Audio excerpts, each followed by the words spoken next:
So today I'm locally picking up from AXTELL mini splits. They're in Phoenix, they're local, and they have a warehouse here. And they're actually some of the cheapest prices I've seen on these mini splits. They got 24,000 BTU here. They have 12,000. These are not inverters where they turn off and turn on. They stay on the whole time and then turn off when you turn them off. So, but they also have the 18,000 and they have the 12,000. Those are inverters. These are inverters, 18,000 and the 24,000 inverters. These are not inverter. They're a little bit cheaper.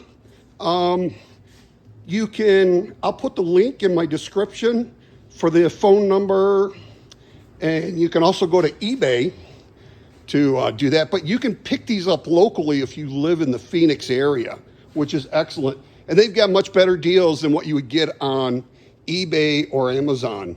So check them out.